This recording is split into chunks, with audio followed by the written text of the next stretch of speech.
welcome on my side as well. We've been talking about the building blocks for quite some time now. So let me very briefly remind all of you, and for those of you who've not heard it before, what is this project that we've been carrying out for 3 years, and which Achilles referred to very correctly as a global project that went through 4 continents, 11 cities across the world, and with 13 partners.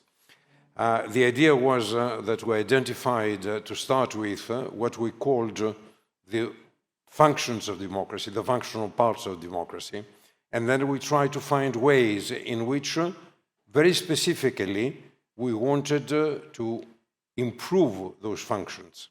So we started off with a series of roundtables with experts.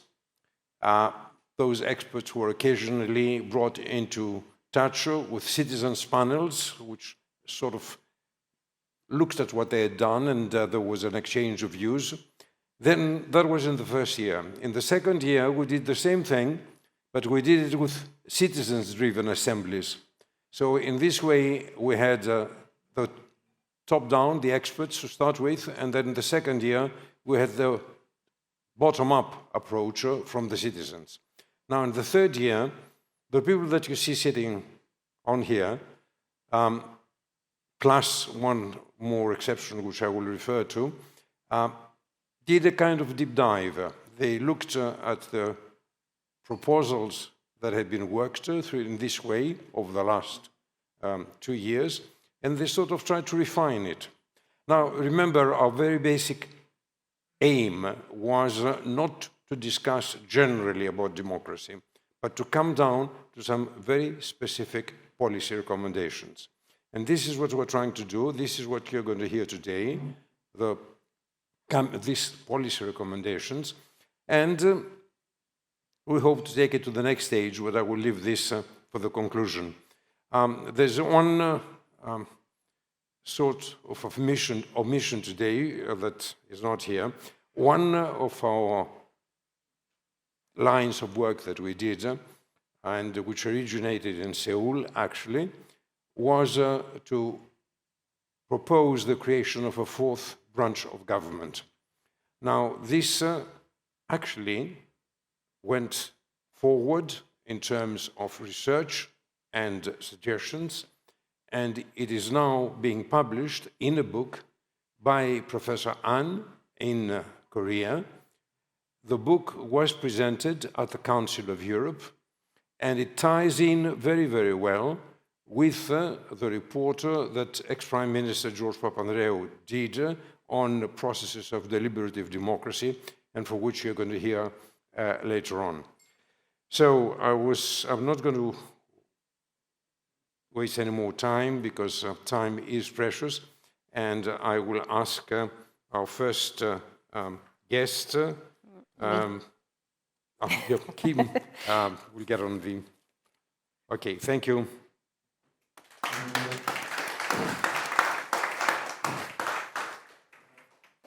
Thank you, Anthony. So I'm Kim, Conniff Tabor. I'm the editorial director of the foundation.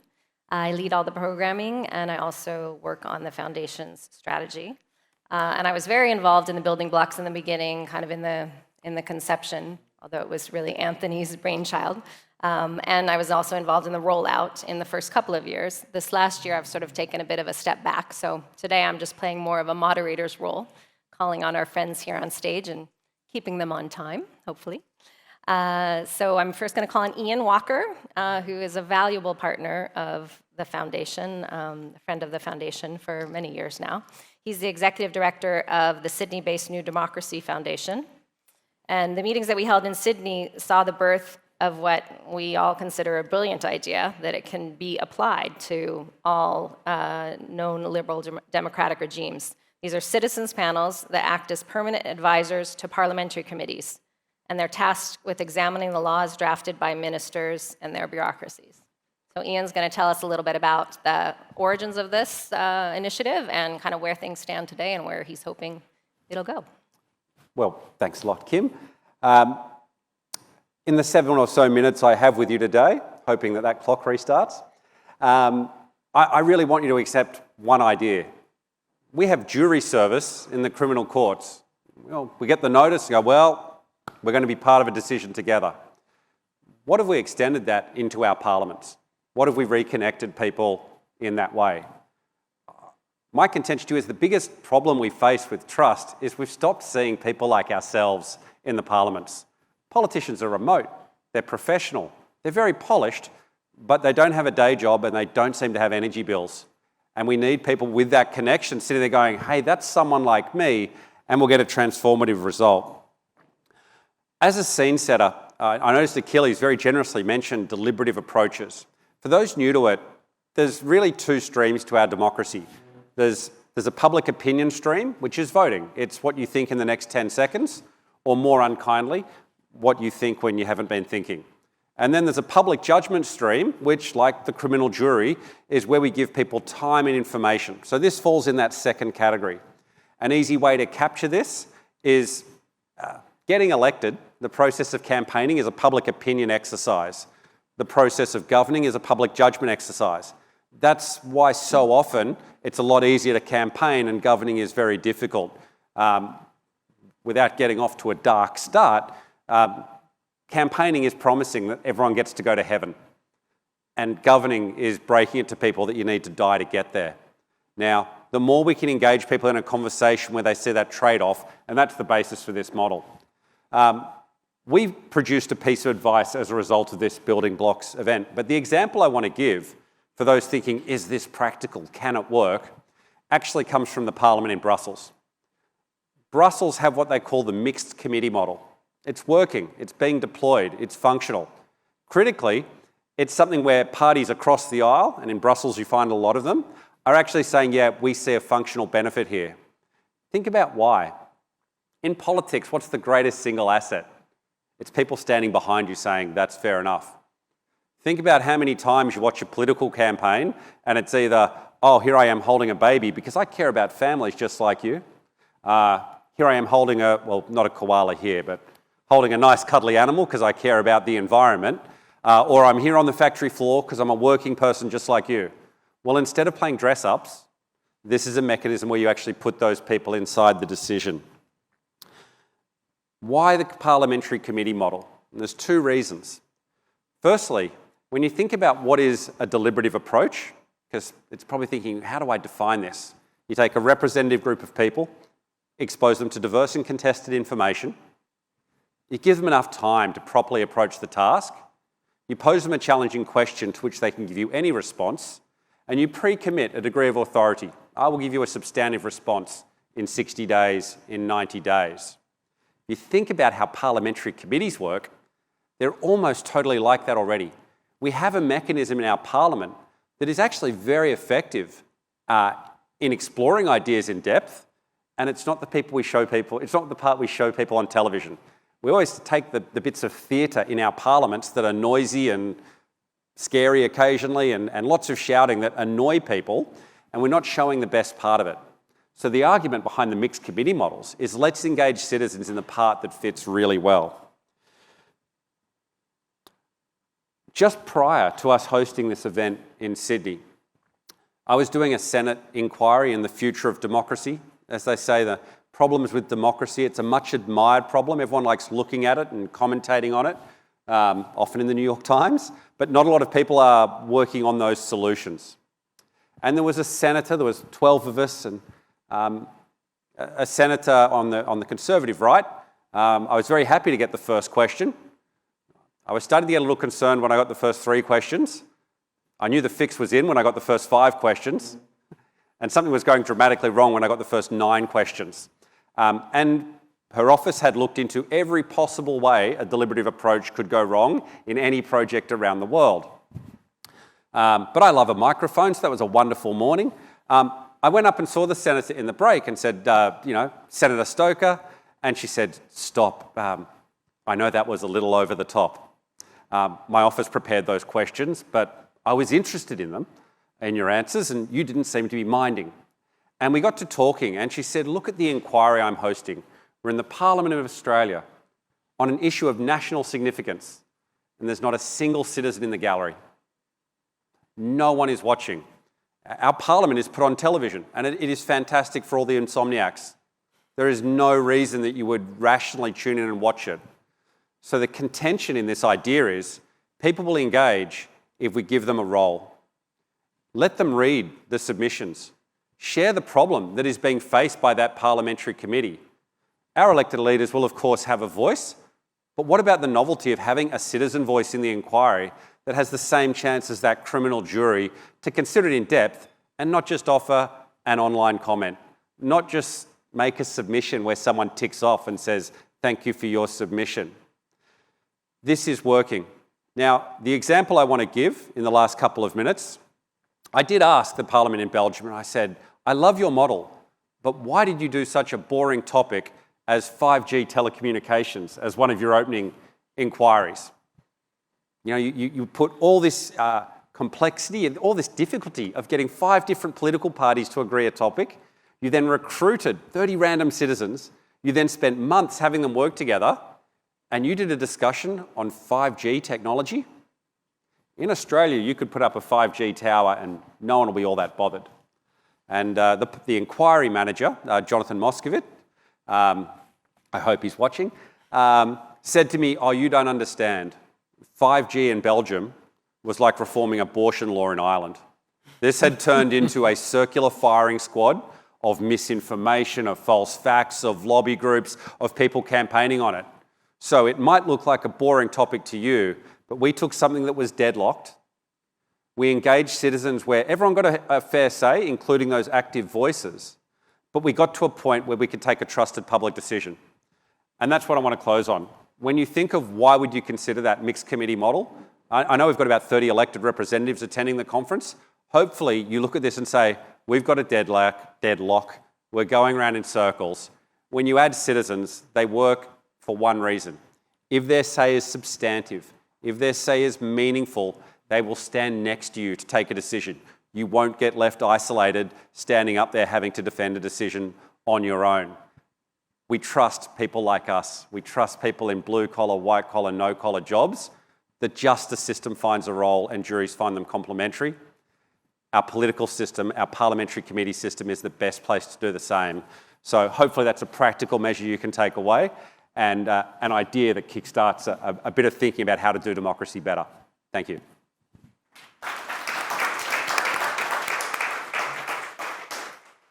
Thank you, Iain. And I wanted to say, please note, we won't take questions right away, but hopefully we'll have a little bit of time at the end, so just please note down any questions you might have for Iain. I have some, but I'm going to hold my fire and give the opportunity to others in a little while. So now we're going to turn to Declan O'Brien, who changed his plans to be able to be here today with us, so thank you very much for doing that. He's the Senior Program for Elections and Democracy at the Kofi Annan Foundation, also one of our trusted partners. And he's going to talk about the issue of voting. So fortunately in Europe, trust in voting and its results remains relatively strong. I know it varies country to country. But still, two key issues are attracting a lot of attention, age and compulsion, whether or not we should require people to vote or not, mandatory voting. So Declan is going to deal with these two issues in his recommendation, and I'll let him take it from here. Thanks, Kim. Thanks very much. It's always fun to follow Iain, but to follow Iain to talk about voting just after he described it as what people do when they're not thinking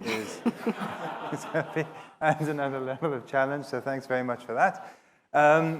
But yeah, we were looking at the voting building block, and one of the ideas that came out very strongly from the first set of roundtables was this question of compulsory voting, mandatory voting. It is not a new idea. It's one that has been around, I think, in Belgium for over 120 years or so. I think Australia must be about to celebrate its 100th anniversary, no? 1920, yeah? 21. Oh, okay. All right, we'll have to discuss that. But anyway, there's a lot of talk about innovation at the ADF. This is not necessarily innovative, but it's very clearly something that is still an ongoing experiment, right? And it certainly hasn't taken off. I think about 20 countries have mandatory voting in some way, shape, or form at the moment.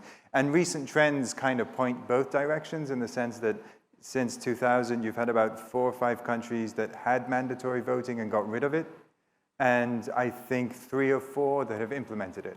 So it sort of seems like the jury's still out, and there's a lot of interest and some disappointment. But anyway, into all of this, we strode and started asking the question around, okay, what could you do maybe to tweak it, update it, reform it, change it a little bit that would give you still some of the, on paper, incredible potential positives, but mitigate a lot of the negatives that seem to surround this idea of being forced to go and vote.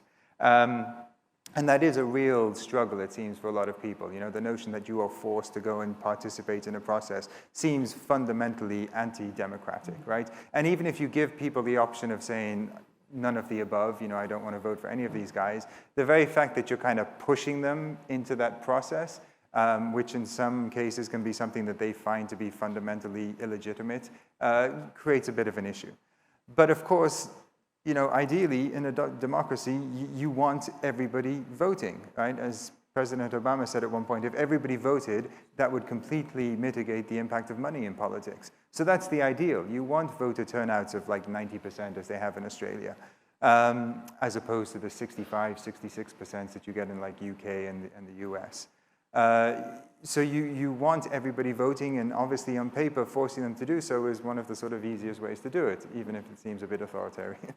But it does lead to higher levels of voter turnout. It's clear, right? And not only you see that when countries have implemented mandatory voting, obviously the numbers jump, but where countries have taken it away, the numbers fall drastically. So there is a correlation there. And you do get an impact in terms of the polarization and the tone of politics, right? Mandatory voting is supposed to force politicians kind of to the center. If you know everybody's going to vote, then you're going to develop policy. Well, if you've got half a brain, you're going to develop policies that speak to nearly all of those people, as opposed to trying to win sort of support from a very extreme minority. The other thing about mandatory voting, which is great and isn't talked about as much, is how accessible it makes elections, right? You can't force people to vote and then have a series of other laws that make it quite difficult. So generally, where countries have mandatory voting, it's quite simple to register to vote. It's quite easy to engage in political discourse, get the information you want. And when it comes to actually going to vote, that's, again, comparatively simple. But it's not taking off, right?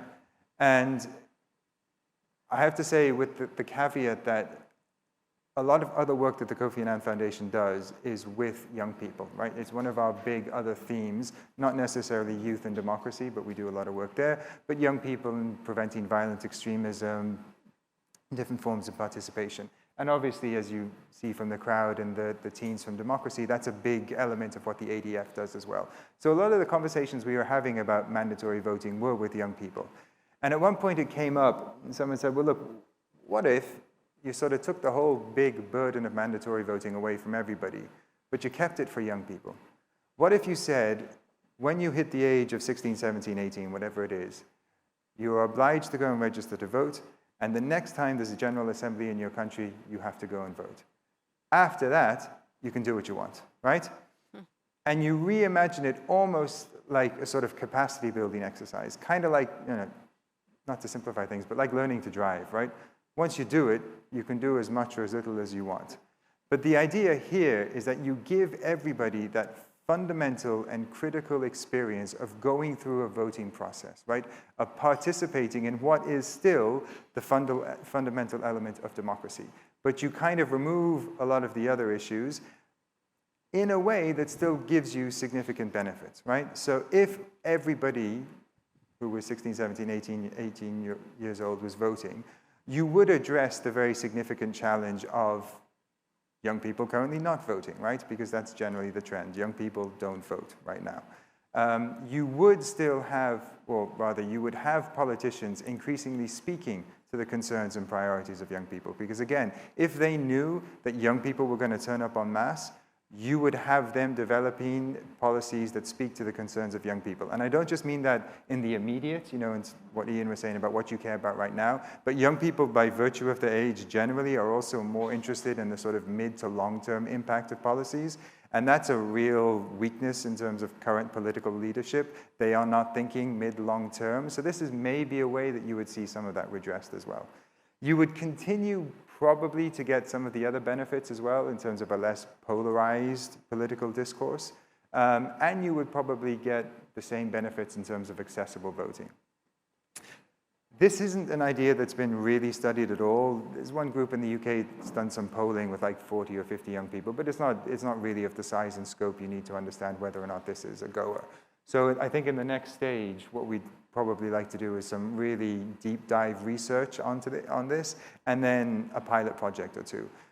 It is, I will say, not without significant issues for me. There are concerns here.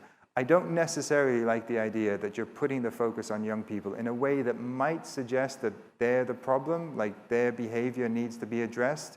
That's kind of implicit here. And while it's not at all my analysis or the analysis of any of the young people I've talked to, this is still an approach that would help maybe strengthen this building block of democracy. So you'd have to kind of get over that hurdle.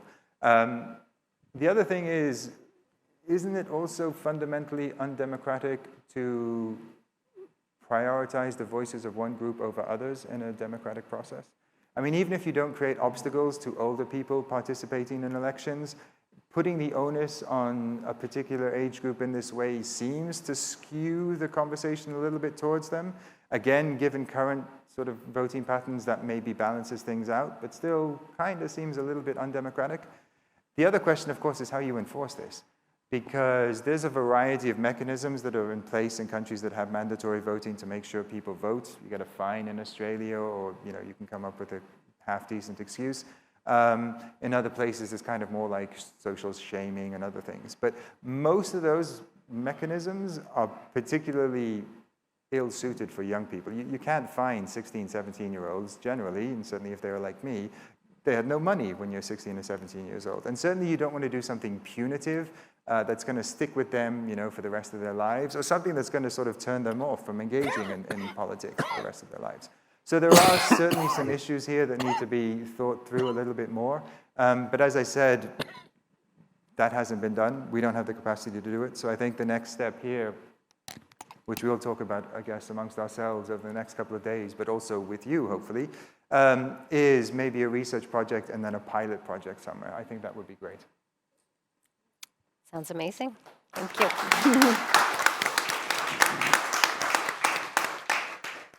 Great idea. And again, note down if you have any questions for Declan. Now we're going to turn to Marcel. So Marcel Schepp is the advisor for international party dialogue at the Konrad-Adenauer Foundation, whom we worked with for another of our building blocks. And he's going to talk about the issue of party democratization.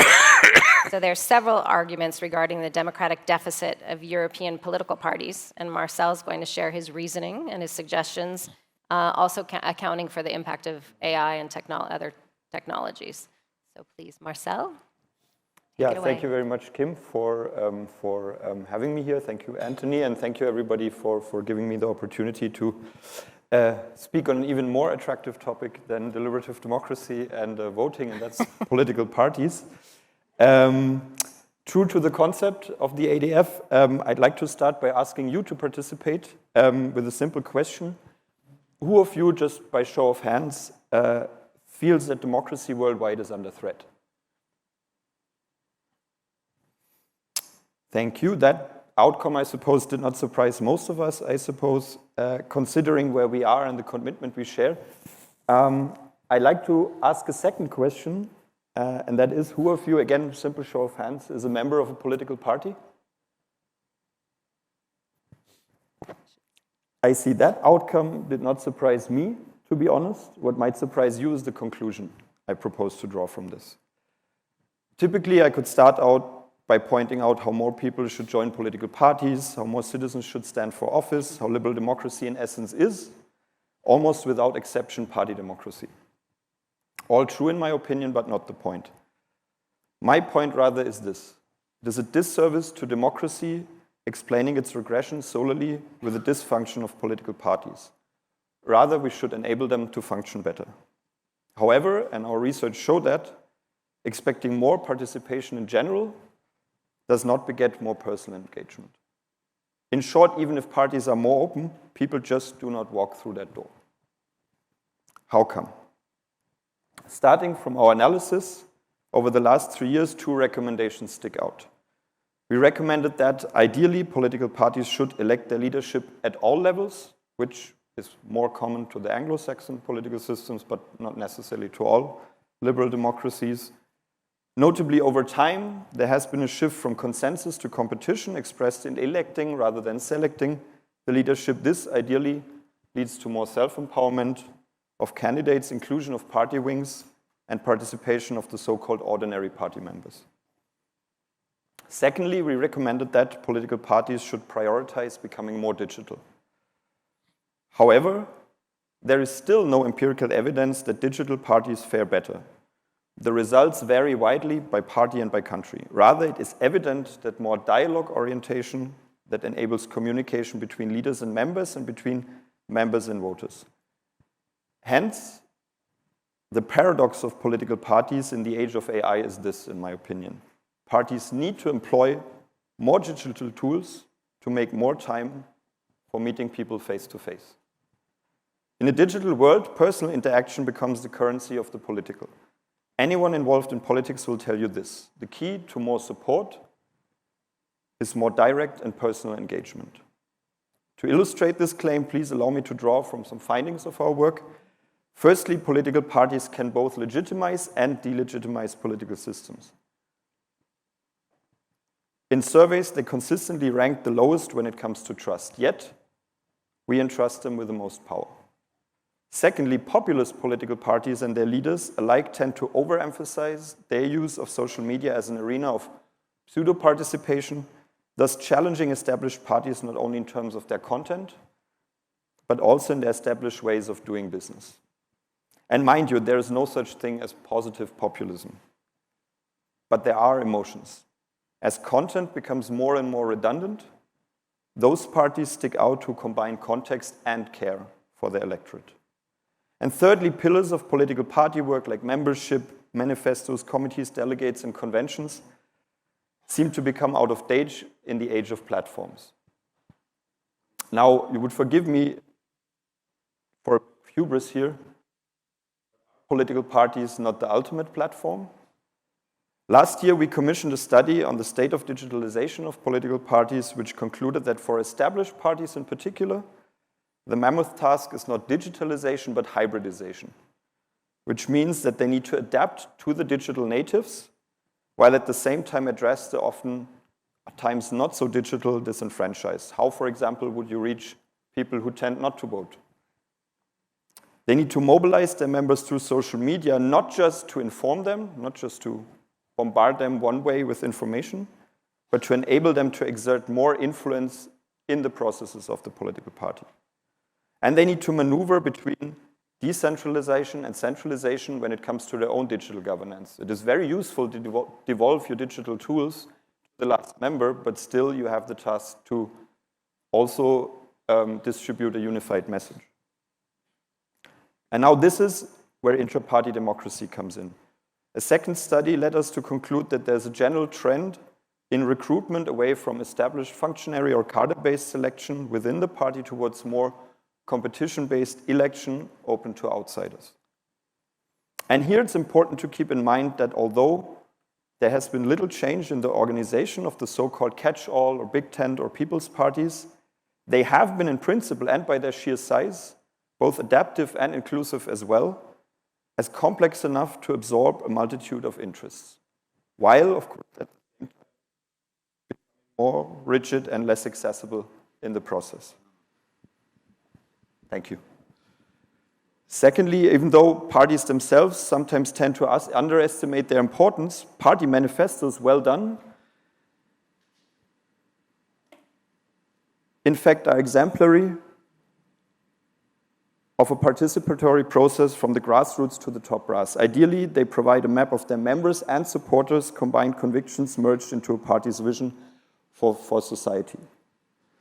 Lastly, there's a risk, however recent, that more open intra-party democracy leads to more populist communication and a privatization of campaigning and candidates. And I think there's one particular candidate we would all have in mind who has championed this in a rather questionable manner.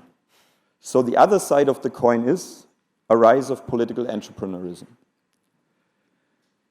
In conclusion, I like to round off my presentation with 4 observations. Firstly, political parties are participatory in principle. They are, in essence, participation machines to organize multiple interests effectively. Participation is not a bug, it's a feature. And yesteryear's ideologies to today's identity politics, wherein political parties should provide guidance for sound policy making from the very grassroots level up to the party leadership. Secondly, competition are not only other parties but other social groups. Therefore, parties need to be more than just politics. They need to be more inclusive of other political players too. They need to reach out, simply. Instead of a never fruitful us versus them approach, political parties should be both platform for organized interests and haven for legitimate interests which are not or not yet organized or do not have any agency in the first place. Thirdly, political parties need a different relationship to deliberative democracy. New forms of participation are not just about communication, and citizen councils still receive too little legal and political substance, let alone legitimacy. Instead of opposing more civic engagement, political parties could use their decades of experience and participation to become testing grounds for more deliberative democracy. Lastly, political parties need to be more digital. Digitalization is a mega trend and not just a phase. It's not a policy, but a process. And it's not an objective, but an instrument. In short, if political parties want to be relevant in the 21st century, they need to make use of its tools. To leverage deliberation into participation and competition, into representation, they have little other choices than to digitize.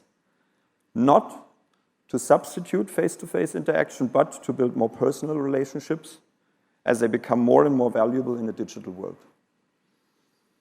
Hence, framing policy delivery as agency solely in terms of influence, a quote from one of our roundtables, is out of date.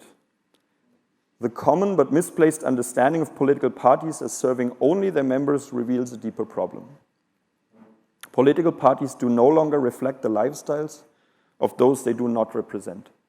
In fact, the more close they become, even if only perceived so, the less they can represent a broad range of public opinions effectively.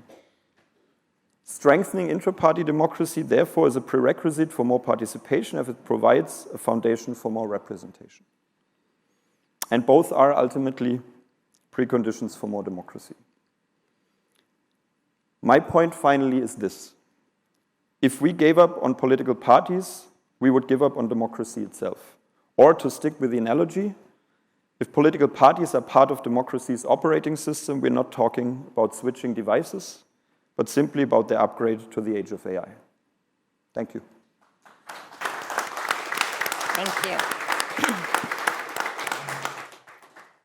Thanks, Marcel. And before we go to the next presentation, just a couple of minutes. We don't have too much time, although you are welcome to find any of these gentlemen and ask them directly. But we do have time for a couple of questions. We will get to the youth hacks as well in a little bit. But first, any questions from the audience in response to these presentations? Don't be shy. Yes, we have someone in the back.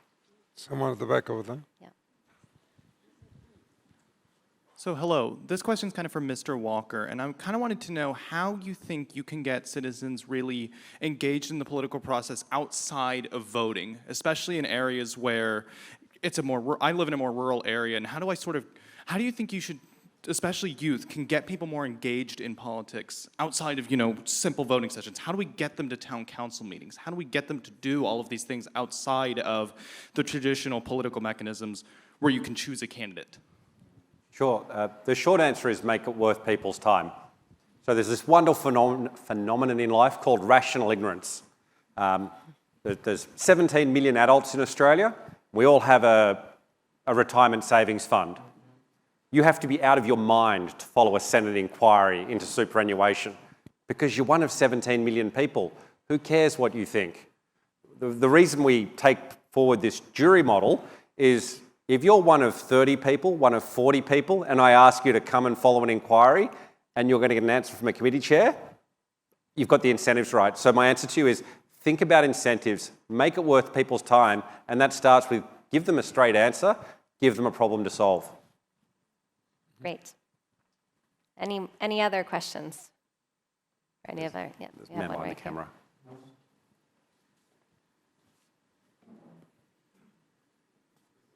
There's someone right behind the camera. No worries.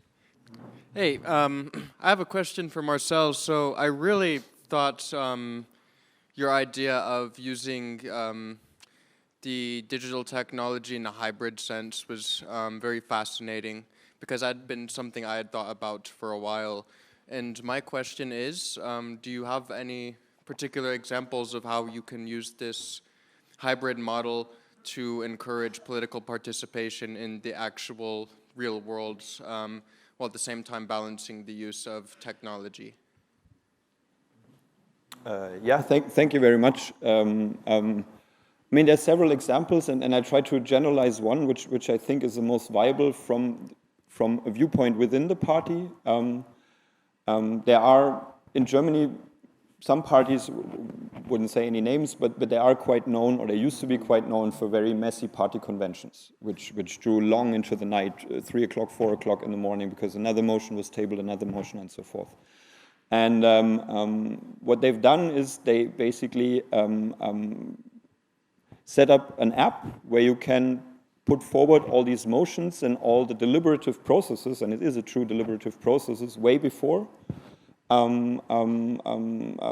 Basically talk MS Teams for political parties, and all the groups, the factions, the constituents, what all the multitude of interests you have at a party convention, they could already discuss way before the convention, and you could kind of even out maybe those proposals who were anyways extreme or ludicrous in the first place, but you would also enable more understanding for the breadth of the public opinion space such a party generates. And thus, their party conventions still draw on a little bit longer in the night, but for different and probably nicer reasons.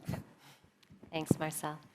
Okay, unfortunately, we don't have time for more questions right now, but like as I said, you can certainly, I think they're all very approachable, so you can go up to any of them and continue the conversation. I'm sure someone will have a question for Declan during the break. But now we're going to move on.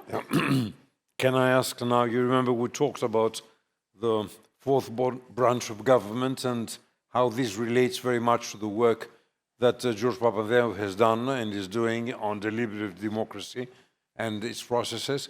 So may I ask the long-standing advisor of the ex-Prime Minister, Katerina Lambrinou, to come up for a minute and to introduce the video that we're going to be showing. Thank you very much. My role is very easy here compared to the gentleman, but that was a great discussion. I'm happy I was here because I'm in the politics sphere and close to the Greek Parliament as well, so many interesting input, many ideas.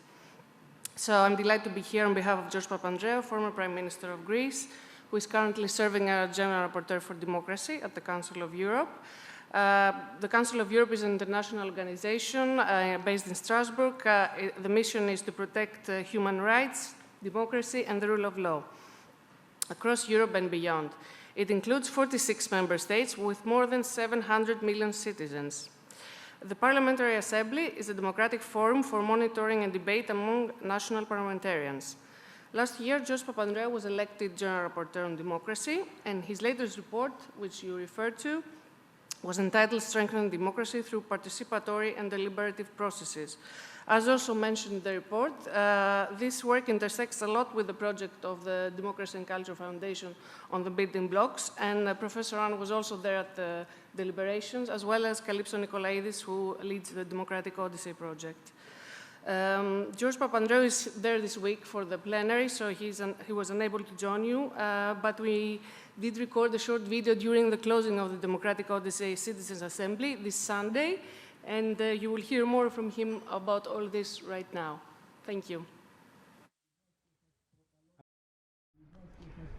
I'm very happy to be with you even virtually, as I am now, as you are listening to me in Strasbourg in France, where I am working very much on the issue of a fourth branch of democracy, that's a participative, deliberative branch of democracy, something we worked with the Athens Democracy Forum and Professor An from South Korea.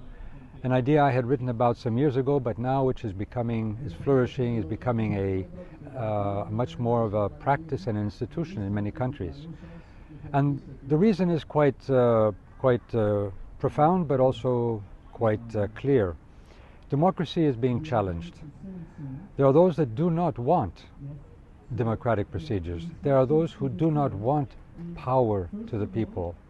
There are those that don't believe, don't trust citizens to be able to have wisdom and make decisions for the future. There are those that have concentrated so much power and so much wealth that they are challenged by the fact that there could be citizens equal to them, equal in their voice. That's why democracy has been undermined through huge concentration of wealth and power, buying up of media, platforms which are owned by individuals, huge corporations, autocrats around the world that certainly do not want to see democracy. So what we are proposing is not going in this complex world towards more autocracy and more authoritarianism to solve our problems, but more democracy and participation. We need the wisdom of our citizens, we need the participation of our citizens to deal with the huge issues of climate change, of pandemics, of AI, of the ethical issues. These are issues which are today, but they will shape our future. But who will shape our future? We want our citizens together to shape our future. But this has to be done in some organized, institutionalized way. That's why we're talking about. Inspired by the Pnyx, inspired by the ancient Greeks, the ancient Athenians, the selection of random citizens to deliberate, the citizens' assemblies, which has now become a practice in many parts of the world, but also using the platforms, the digital platforms, where people, all citizens, can actually deliberate and discuss before decisions are made, so that their input can be heard, their voices can be heard equally for all. That is why it is so important. This is a democratic revolution, if you like, but it's so important if we want to make a world where we can be united, united in procedures, united in values, so we can create together a much better future. That is the idea of politics. The capacity, the belief to imagine a better future and collectively, through participation, actually make it happen. Thank you. So now we're excited to hear from our youth from the Global Liberal Arts Alliance, who have been studying these building blocks results and who will have some reactions to what's been said here. So if you could just stand, there'll be microphones brought to you.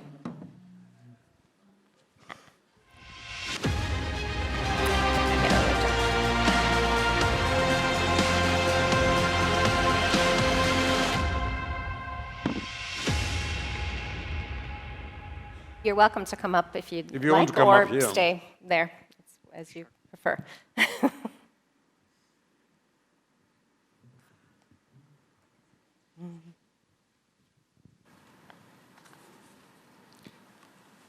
Good morning, everyone. My name is Georgi Bediashvili, and I'm an international student from country Georgia, studying at Ohio Wesleyan University.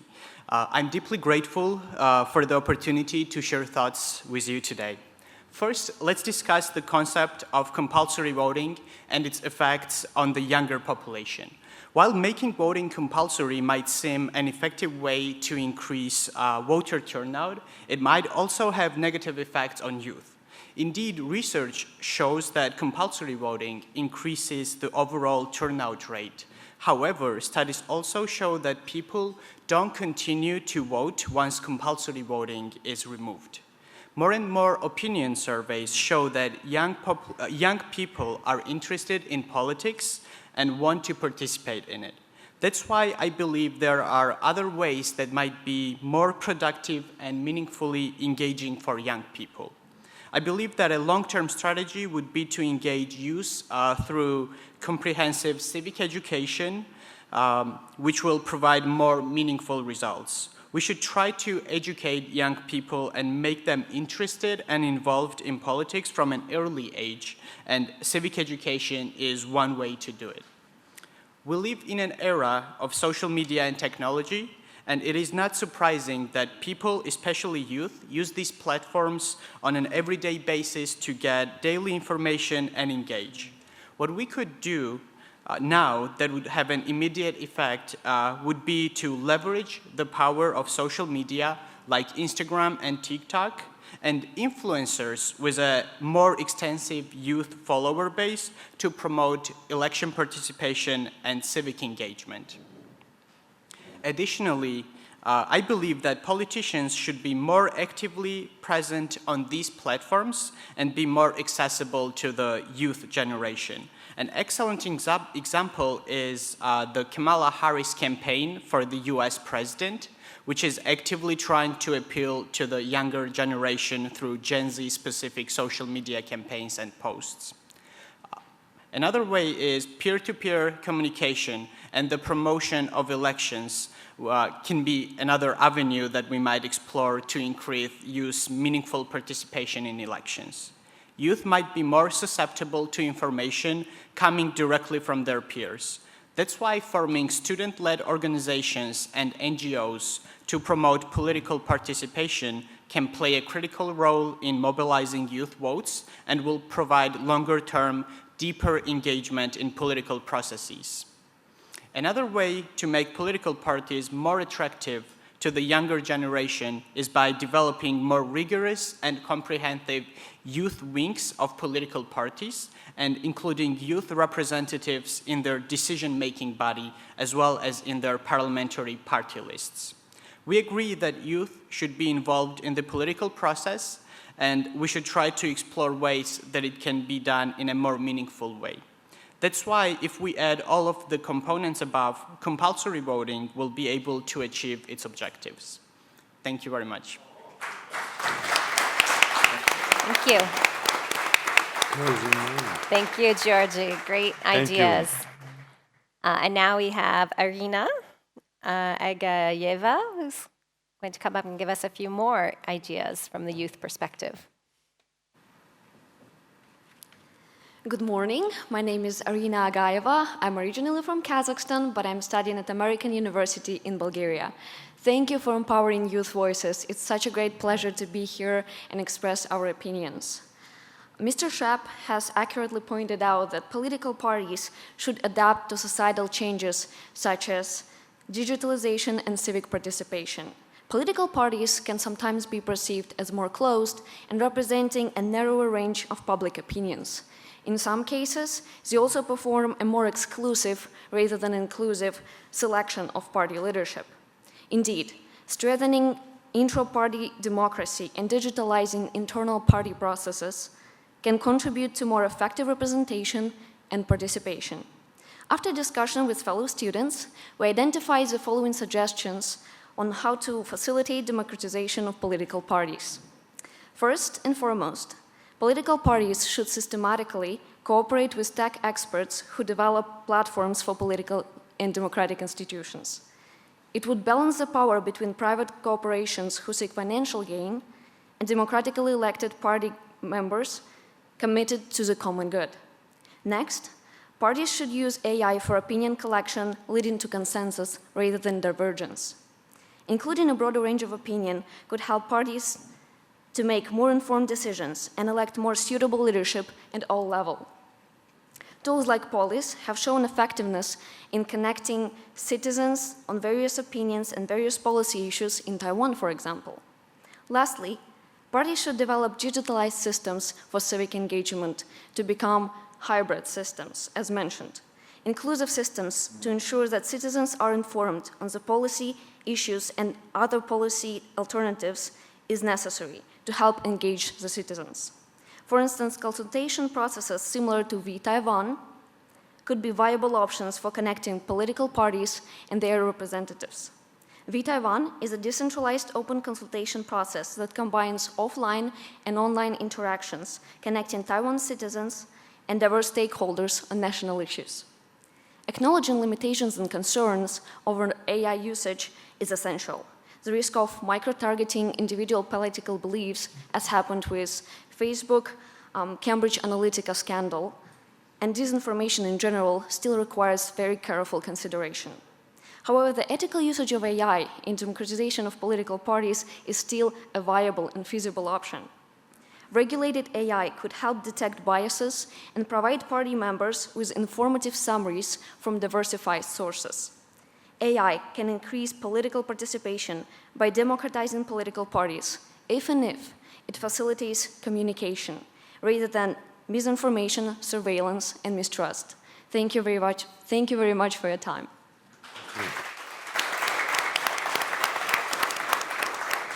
Thank you, Irina. And I just wanted to mention that we'll be seeing videos from other Global Liberal Arts Alliance students throughout the forum. So you'll have a chance to hear a variety of opinions and perspectives on the subjects of our panels throughout the forum. So be on the lookout for those. Okay, we get some closing remarks at this stage. There'll be more afterwards. The foundation from the very beginning had determined that citizen engagement was at the heart of the effort to make democracy resilient. Now, when we started on the building blocks, we did not direct any of the participants or the experts or the citizens in this way. We did not tell them, talk about citizen engagement. Eventually, however, what came out, and you might have noticed this today, was exactly this. Everybody was talking about greater engagement of citizens in order to make democracy more resilient. I don't want to go into the whole theoretical process of how deliberative democracy can now become a part of representative democracy, in some way to say that deliberative democracy comes at the rescue of representative democracy, which is not working very, very well. We'll have the opportunity to discuss after the coffee break, but I want to end on a positive note as far as the building blocks are concerned. We reached the point where we do have some very specific policy recommendations. And I should say in this, and in all honesty, that in both of the last 2 years, we were helped in the research by Harvard interns who worked for us for a couple of months every year. And especially this last year, they did excellent work. Now, the question is what happens next? And I will leave you with this. We need to go now, and this is our plan, into the advocacy stage. In other words, we reached the point where we have the policy recommendations. Now we must make these policy recommendations part of the public domain. We must put them forward, support them, and find ways in which we can get decision makers to accept them and to implement them. And this is going to be the final stage of this process, of this project that has lasted for 3 years, and we hope will now end in a 4th year in a note of triumph by getting some of these policy recommendations accepted and implemented. Have a nice coffee break, and thank you for being here. So there's been, thank you, Anthony.